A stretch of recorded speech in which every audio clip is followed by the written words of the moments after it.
Do you know that as time passes, instead of crimes decreasing, they are increasing significantly?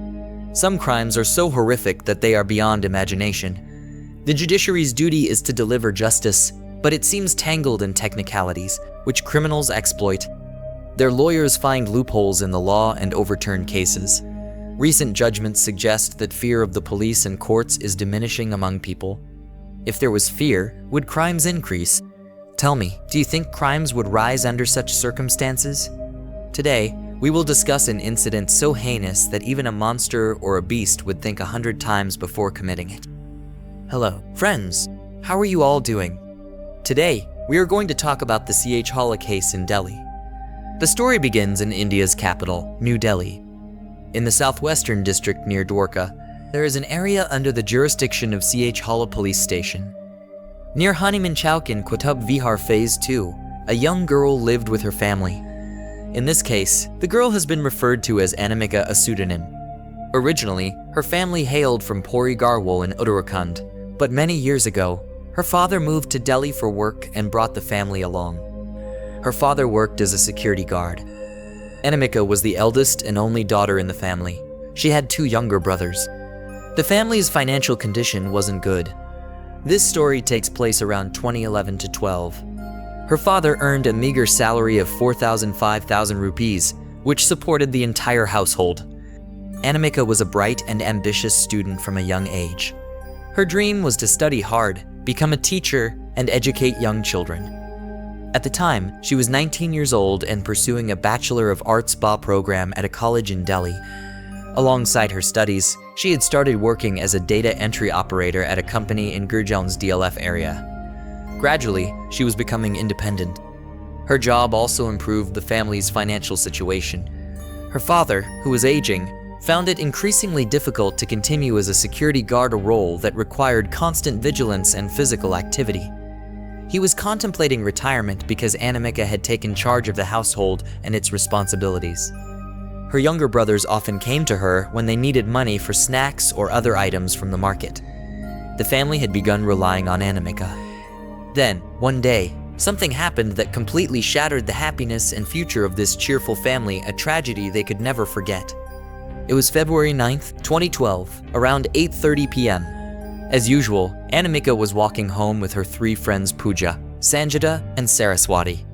Her office bus had dropped her off near the Hanuman Chowk bus stop in Qutub Vihar.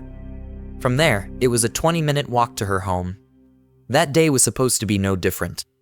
The 4 friends were walking down the street when, at around 8:40 p.m., a red car approached them from behind and stopped nearby.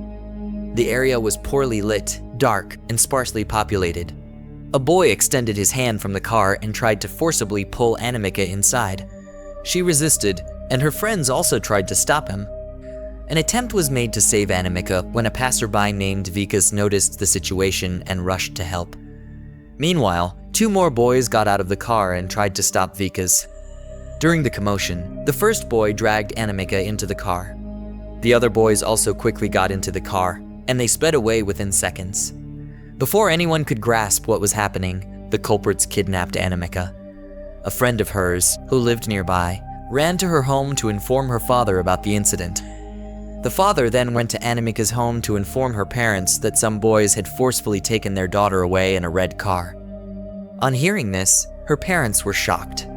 It was around 9 p.m. when the police control room received multiple calls about the kidnapping.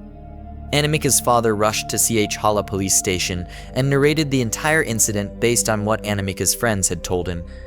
Allegedly, the police initially did not take the case seriously, suggesting that the girl might have eloped with her lover. They dismissed the father's concerns, asking him not to worry as she would return on her own.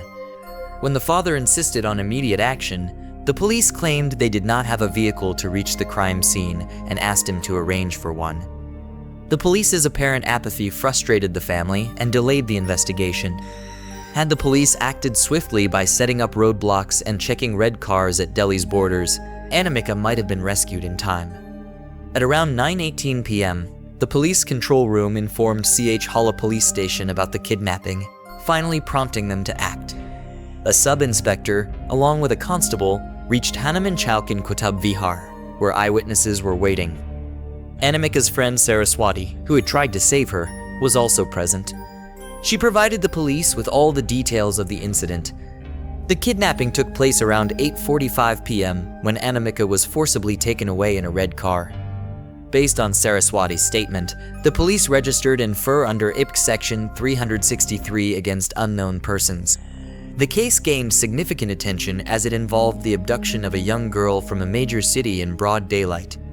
News of the incident spread quickly, and local residents and neighbors rallied in support of Anamika's parents. By February 12th, the case was handed over to the Special Staff of Southwest New Delhi. The investigation was taken over by a sub-inspector and later by another inspector on February 13th. Alerts about the kidnapping were sent to police stations across the region. That day, in Dwarka's Sector 9 near the metro station, a red car was spotted roaming suspiciously. An assistant sub-inspector stopped the car, which was a red Tata Indica. Inside was a young man who appeared nervous. Upon questioning, he was detained, and the car was seized. The suspect, Rahul, confessed to the kidnapping and named his accomplices, Ravi and Vinod. The police arrested them on the same day. They had been staying in a rented room in Palam Vihar. Evidence, including the red Indica car, their mobile phones, and other belongings, was confiscated. On February 14th, based on the suspect's statements, the police reached a mustard field in Karwar Moharel in Haryana's Rewari district. The scene they encountered was horrifying. They discovered Anamika's lifeless body, naked, with severe injuries. Acid had been poured on her face and ears, her body bore burn marks, and there were signs of extreme brutality. The field also contained evidence such as broken clay pots, a wallet, and alcohol containers. The postmortem revealed shocking details. Acid had been poured on Anamika's face using the car battery's fluid. Her eyes had been gouged out, and she had suffered multiple injuries from a hot iron rod and glass shards. The accused confessed to sexually assaulting her before killing her. The case's brutality drew parallels with the Nirbhaya case, though it had occurred 10 months earlier. The forensic team found critical evidence linking the suspects to the crime. DNA from hair strands, bloodstains, and semen in the car matched the accused and Anamika. The police prepared a watertight charge sheet against Rahul, Ravi, and Vinod, charging them under APE sections 365, 367, 376, 377, 302, 201, and 34. The case garnered widespread media attention, and public outrage grew, with many demanding justice for Anamika. This case remains one of the most horrifying incidents of brutality, highlighting systemic failures and the urgent need for justice. The owner has been identified. Let me inform you that the police had gathered a total of 49 witnesses in this case. Among them was fitness witness number 10, the owner of the Indica car named Hari Om. According to him, the car was with Rahul from the morning of February 9th, 2012 at 7:45 am until the night of February 10th at 9 p.m. and then again from February 11th to February 13th. Rahul was driving the car around during this period. When the names of Rahul, Ravi, and Vinod came up, their families fled their homes out of fear that the angry public might harm them. This indeed happened, as the public set their houses on fire. These three individuals were allegedly addicts, known for fighting, theft, and mischief. They were often seen in the Chhawla area and targeted houses that were locked or unoccupied. When caught, stolen goods were recovered from them. Anamika's parents shared these details with the news media. Witness number 26, a doctor who conducted the post-mortem, stated that the injuries on Anamika's head and body could have been caused by a jack in water. A broken piece of plastic found at the scene was identified as a part of the Indica car's bumper. Taking all evidence into consideration, the Sessions Court sentenced Rahul, Ravi, and Vinod to death on February 19, 2014, along with a fine of Rupee 1,000. Before the verdict was announced, outside the court, the victim's parents stated, "Please do not refer to our daughter by another name. She committed no crime. Why should her identity be hidden?" They revealed her name as Kiran Negi and shared her photo, emphasizing the public should know what happened to their daughter and what they were going through. By this time, the Nirbhaya case had already enraged the nation. The Kiran Negi case was taken to the Delhi High Court, which upheld the Sessions Court's decision on August 26, 2014, stating that such predators are dangerous to society and deserve the death penalty. However, around 2015, the three accused challenged the verdict in the Supreme Court. Kiran Negi's father protested at Jantar Mantar to seek justice for his daughter, but the case initially did not gain much attention. Later, when the case started making headlines, people came forward to support them. The three accused displayed violent behavior in prison, fought with others, and even threatened the victim's family. Witnesses confirmed these threats. Given their behavior, it was expected the Supreme Court would uphold the death penalty.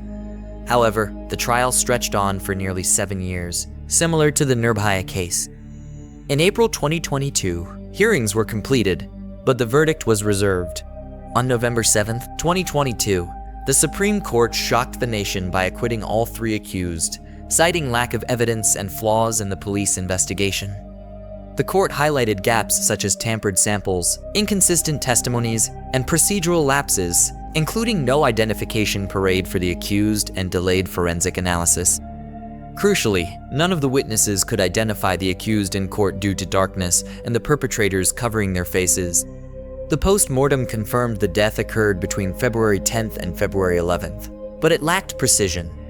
Additionally, discrepancies in evidence handling were noted, such as muddy and clean items shown differently in photographs. Rahul argued in court that his brother Ravi was detained without cause, and when he visited the police station to inquire, he too was arrested, followed by Vinod. Police confiscated their belongings but provided conflicting accounts of their arrests. The evidence appeared manipulated, and the case weakened in the Supreme Court, leading to their acquittal. This left the nation questioning, if they didn't commit the crime, who did? The real culprit seems to have roamed free from the beginning, while innocent individuals were framed. The victim's family has filed a review petition against the Supreme Court's decision, but after 12 years, justice still eludes them. This concludes the story. Share your thoughts in the comments and let us know how you found this video. Don't forget to like, share, and subscribe to our channel. Turn on the bell icon for updates. See you in the next video. Thank you.